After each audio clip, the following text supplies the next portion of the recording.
दें। ईरान पर हमला करने को तैयार है इसराइल। बिना अमेरिकी मदद के लिए हमले को तैयार है। ईरान मिसाइल कार्यक्रम को रद्द नहीं करता तो हमला किया जाएगा। न्यूक्लियर कार्यक्रम रोकना होगा, इसराइल ने कहा है। लगातार इसराइल की ओर से ये चेतावनी, जिस तरीके से बेंजामिन नेतन्याहू हमने देखा कि अब इस न्यूक्लियर कार्यक्रम को रद्द करने की मांग कर रहे हैं और कुछ यही मांग अमेरिका की ओर से भी हो रही है। अब इसराइल ने ये साफ कर दिया है कि बिना अमेरिका की मदद के हम हमले को तैयार हैं। यानी कि अजय, ये कहना गलत नहीं होगा कि दो तरफा गिरता हुआ नजर आ रहा है ईरान।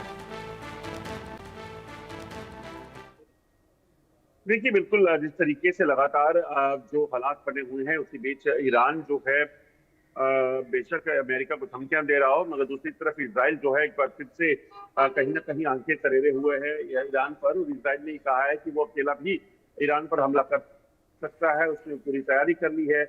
ईरान क्योंकि पिछले लंबे समय से युद्ध में था और ईरान जो है वो कहीं ना कहीं अमेरिका के समर्थन से उसने हमास पर लगातार हमले किए, उसने हिजबुल्लाह को टारगेट किया, उसने फिलिस्तीन को टारगेट किया। तो कहीं ना कहीं उसके बाद अगर आप देखें तो अब ईरान इससे इजराइल जो है इससे पहले ईरान पर हमला कर चुका है। और उसके बाद अब एक बार फिर से अगर इस तरह की परिस्थितियां बन रही है, क्या अमेरिका ही ईरान के जरिए जो है इजराइल के जरिए ईरान पर हमला करना चाहता है, उसकी प्लानिंग किए हुए है। तो ये कुछ स्ट्रेटजी हो सकती है अमेरिका की, ताकि वो डायरेक्ट कॉन्फ्लिक्ट में ना जाकर जो है वो इजराइल का इस्तेमाल करके ईरान को एक बार फिर से टारगेट करे। तो इस चीज की पूरी आशंका है और उसी चीज को लेकर अब ये देखा जा रहा है कि आखिरकार ये जो तनातनी है, आखिरकार ये जो बयानबाजियां हैं, यही बात सीमित रहेगी यहाँ से आगे बढ़ेगी। बिल्कुल, वाकई जिस तरीके के हालात फिलहाल उत्पन्न हो रहे हैं, ईरान की मुश्किलें भी बढ़ती जा रही हैं। अब देखना होगा कि ईरान की ओर से फिलहाल ये न्यूक्लियर कार्यक्रम रद्द किया जाता है, रोका जाता है नहीं। क्या लगता है, ऐसे कोई आसार आपको नजर आ रहे हैं अजय? देखिए, पहले दौर की बातचीत जो है वो लगभग फेल रही है, तो ऐसे में अब ये कहना कि इसमें और बहुत ज्यादा चीजें जल्दी सेटल हो जाएगी, नहीं लगता।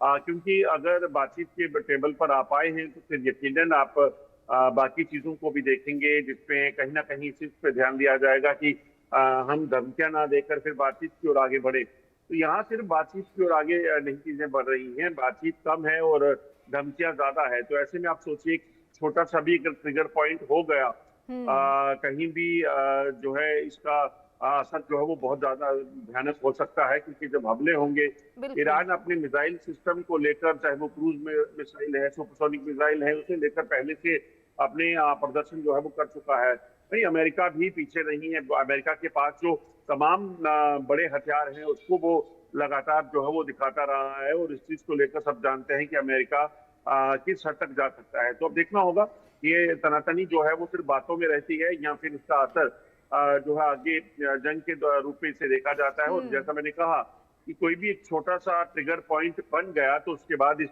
जंग को रोकना बेहद मुश्किल होगा। जैसे इजराइल हमास के बीच चल रहा था, जैसे रशिया यूक्रेन के बीच 4 सालों से जंग चल रही है। जंग शुरू करना बेहद आसान है, उसे रोकना बेहद मुश्किल। बिल्कुल अजय, ये तमाम चीजें देखने वाली रहेगी, इस पर हमारी नजर भी रहेगी। फिलहाल बहुत शुक्रिया आपका ये तमाम जानकारियां साझा